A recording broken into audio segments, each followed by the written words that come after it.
Hi friends, அனைவருக்கும் மாலை வணக்கம்.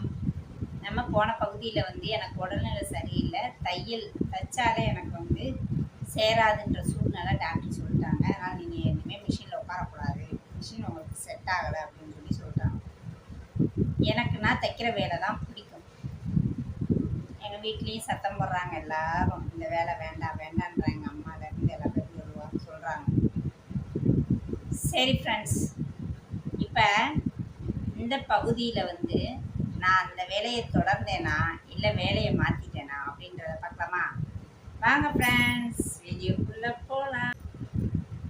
அப்போ அந்த வேலையை தொடர்ந்து நான் போயிட்டுருக்கேன். வேறு வேலை கிடைக்கணும்ல, சடனாக நம்ம வீட்லேயும் இருக்க முடியாது அப்படின்னு சொல்லிட்டு நான் வேலைக்கு போயிட்டு வந்துகிட்டே இருக்கேன். அப்போ ஒருத்தவங்க ஒரு ஸ்டோர் கடையில் எல்லாமே நான் தான், நிறுத்து போடுறதுலேருந்து விற்கிறதுலேருந்து காசு வாங்கி போடுறதுலேருந்து எல்லாமே நான் தான் பார்க்கணும். அந்த மாதிரி உங்கள் பொண்ணு பொறுப்பாக பார்க்கணும், அனுப்புகிறீங்களா? வீட்டு பக்கம்தான், வீட்டிலேருந்து ஒரு 1/4 மணி நேரம் நடந்தால் போதும். அந்த மாதிரி ஒரு கடை கேட்குறாங்க அம்மாட்ட. ஒருத்தவங்க சொல்லி அம்மா மூலியமா வேறவங்க மூலியமா அம்மாக்கிட்ட சொல்கிறாங்க. அப்போ சரின்னு சொல்லிட்டு நான் அந்த கடைக்கு போகிறேன். போய் வேலை பார்த்துக்கிட்டே இருக்கேன். அப்போ பார்த்தீங்கன்னா ஒருத்தர் என்ன பண்ணுறாருன்னா, அப்போ இந்த ஓனர் சாயந்தரம் மட்டும்தான் வருவார், காலையிலலாம் இருக்க மாட்டார். அதே மாதிரி இன்னொரு அண்ணா வருவாங்க. அவங்க அப்பப்போ கொஞ்சம் நேரம் உட்காருவாங்க, கொஞ்சம் நேரம் அதை இதை பார்ப்பாங்க, கணக்கு பார்ப்பாங்க, அப்புறம் போயிடுவாங்க. இப்படியே 2 பேர் பார்ட்னராக சேர்ந்து அந்த கடை வச்சுருந்தாங்க. அதை ஆனால் வேலை பார்க்குறது முழு பொறுப்பும் நான் தான். நான் ஒரே ஆள் தான் அந்த கடையில், நிறுத்து போடுறதுலேருந்து எல்லாமே. அப்போ என்ன ஆகிப்போச்சுன்னா, இப்போ நான் ஒரு 3 மாதம் இருக்கும் அங்கே நான் வேலைக்கு போயிட்டுருக்கேன். அப்போ ஒருத்தர் வேகமாக சைக்கிளில் வர்றாரு. சைக்கிளில் என்ன சொல்கிறாரு அப்படின்னா, இந்த மாதிரி பலசரக்கு எனக்கு போட்டு வைங்க, நான் ஒரு வேலையாக வெளியில் போயிட்டுருக்கேன், போயிட்டு வந்த உடனே நான் வாங்கிக்கிறேன், எனக்கு நேரம் இல்லை நிற்கிறதுக்கு, நீங்கள் நான் சொல்கிற ஜாமானை ஃபுல்லாக போட்டு வைங்க அப்படின்னு சொல்கிறாரு. பார்த்து சொன்ன உடனே பெரிய பெரிய லிஸ்ட்டை பார்த்த உடனே நானும் அந்த லிஸ்ட்டை வாங்கிட்டு, ஏமா அந்த லிஸ்ட்டை பத்திரமா வச்சு ஜாமானெல்லாம் போட்டுட்ருங்க, ஒரு 200 மட்டும் கொடுங்க, நான் வந்துடுறேன் அப்படின்றார். நானும் வேகமாக கல்லாவை திறந்து 200 அவங்கள்ட்ட கொடுத்துட்றேன். கொடுத்துட்டு அவர் போயிட்டார். பார்த்தீங்கன்னா ஒரு காலையில் 11 மணி இருக்கும் அவர் சொல்லும்போது. அப்போ 11 மணி இருக்கும்போது நானும் ஒவ்வொரு ஜாமானாக போட்டு வச்சுக்கிட்டு இருக்கேன். போட்டு வச்சா பார்த்தீங்கன்னா பெரிய லிஸ்ட்டு வேறையா, அதுக்கு ஒரு இடமே வேணுன்ற அளவுக்கு லிஸ்ட்டு. நானும் கடையில் இருக்க ஜாமானை பூரா பார்த்து எடுத்து வச்சா ஒரு 4 மணி வாக்கில் ஓனர் வந்துட்டார்.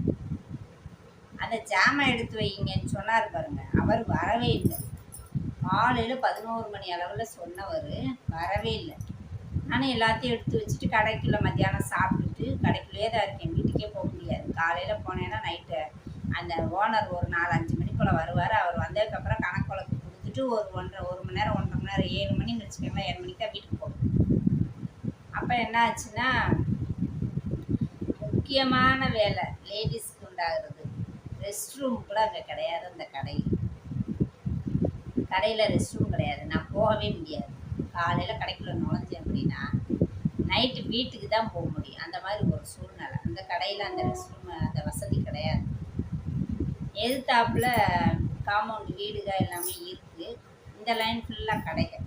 இப்போ நான் அங்கே போகணும் அப்படின்னா கடையை யார் பார்த்துக்குவாங்க? கடையை ரோட்டு மேலே கடையை போட்டுட்டு நம்ம போகவும் முடியாது. அப்படி ஒரு சூழ்நிலையில் நான் 7 மணி வரை கடையில் இருந்தே ஆகணும். அப்போ என்ன பண்ணுறதுன்ட்டு நானும் பொறுப்பாக பார்க்குறேங்க. பார்த்துக்கிட்டு இருந்தா இந்த ஆள் என்ன பண்ணிட்டாரு, லிஸ்ட்டை கொடுத்து போனவர் வரவே இல்லை.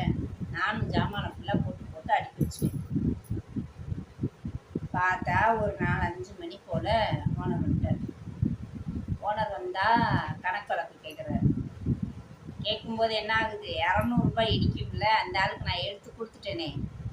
இப்போ என்னடா பண்ணுறதுன்னு எனக்கு ஒரே பதட்டம், பயம், நடுங்குது விடுதுன்னு. இந்த ஆள் ஓனர் நம்மளை தப்பாக நினச்சிடுவாரோ, நம்ம கல்லால் கை வச்சுட்டோன்னு நினைப்பாரே, அப்படி இப்படின்னு எனக்கு ஒரே பதட்டத்தில் ஒன்றுமே புரியலை. அப்புறம் என்ன பண்ணேன், சரி பாத்ரூம் போகிறேன்னு சொல்லிட்டு எங்கள் அம்மாட்ட போய் கூட வாங்கிட்டு வந்து கொடுப்போம் அப்படின்னு சொல்லி எனக்கு ஒரு யோசனை வருது. எங்கள் அம்மா 4 மணிக்கெலாம் வீட்டுக்கு வந்துடுவாங்க.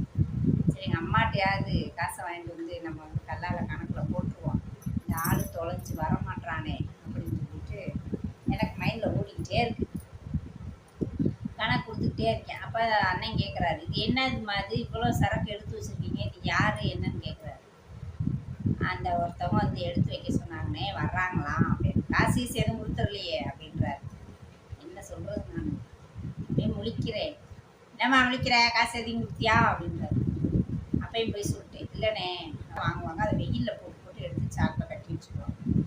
அதை நான் தூக்கிட்டு போய் காய போட்டிருந்தேன் காலையில். அந்த அண்ணன் என்னை மாற்றி விட்டாங்க, போட்டு வந்துடும் அப்படின்ட்டு. அது எனக்கு சுத்தமாக மறந்துட்டு இந்த குழப்பத்தில் அதை விட்டுட்டேன். ஆமாம், ஏமா காலையில் வந்து காய போட்டேன், என்கிட்ட சொல்கிறது இல்லையா, அவங்க பாரு போன போட்டு என்னை சண்டை போடுறா பாரு அப்படின்னு நான் நினைஞ்சுறாரு. சரிண்ணே நான் போய் எடுத்து வச்சுட்டு வந்துடுறேனே அப்படின்னு சொல்லிட்டு அப்பாடான்னு கடையை விட்டு தப்பிச்சேன். பார்த்தீங்கன்னா ஓட்டமும் நடையும் தான். வீட்டுக்கு வேகமாக ஓடுறேன் நான். ரோட்டில் அப்படியே நடந்து ஓடிக்கிட்டு இருக்கேன். ஏன்னா 2 தெரு தள்ளி அவங்க வீடு, அதுக்கு அடுத்த தெருவில் தான் எங்கள் வீடு. என்ன பண்ணிட்டேன், நேராக எங்கள் அம்மாட்ட போயிட்டேன். அம்மாட்ட போய் என்னம்மா அப்படின்றாங்க. என்ன இப்படி பதறி போய் வர்ற என்ன அப்படின்றாங்க. என்ன பண்ணுறது, எங்கள் அம்மாட்ட சொல்லவும் பயம். ஆள் போல் கட்டிடும். எங்கள் அம்மா ஓனருக்கு மேலே ஐயோ அம்மா புரிய வைக்கிறது. இங்கே முந்திரி பருப்பு அல்லணுன்றாங்க. மழை வேற வர்ற மாதிரி இருக்குன்னு அந்த அக்கா சொல்லிட்டாங்க.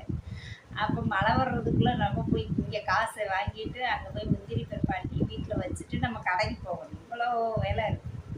இப்போ என்னடா பண்ணுறது, எங்கள் அம்மாவும் ஒரு பக்கம் உடனே கேட்டோன்னெல்லாம் கொடுக்கவும் மாட்டாங்க. 200 ரூபாய் எதுக்கு உனக்கு, ஏது என்ன எவ்வளோ ஐயோ கிண்டி கிழங்கு எடுத்துறேங்க அம்மா அப்படின்னு சொல்லி அதை யோசனை பண்ணிக்கிட்டே ஓடுறேன். ரோட்டில் ஓட்டமும் நடையும் தான். அதாவது ஓடாமல் வேகுன்னு நான் தான் குச்சியாக இருக்கிறேன். வேகமாக நடக்கிறேன். எப்பா சாமி, வேகமாக நடந்து போய்கிட்டு இருக்கேன். ஓகே ஃப்ரெண்ட்ஸ், நான் போய் எங்கள் அம்மாட்ட காசு வாங்கினேன்னா அந்த முந்திரி பருப்பை மழை வர்றதுக்குள்ளே அள்ளிட்டேன்னா என்ன நிலவரன்றதை நம்ம நாளைக்கு தொடரில் பார்க்கலாமா? வீடியோ பிடிச்சிருந்தா லைக் பண்ணுங்கள், மறக்காமல் சப்ஸ்கிரைப் பண்ணுங்கள், மலர் ராஜா சேனலுக்கு சப்போர்ட் பண்ணுங்கள் ப்ளீஸ். மீண்டும் அடுத்து நாளைக்கு மீண்டும் அடுத்த உண்மை சம்பவத்தில் நம்ம சந்திப்போம்.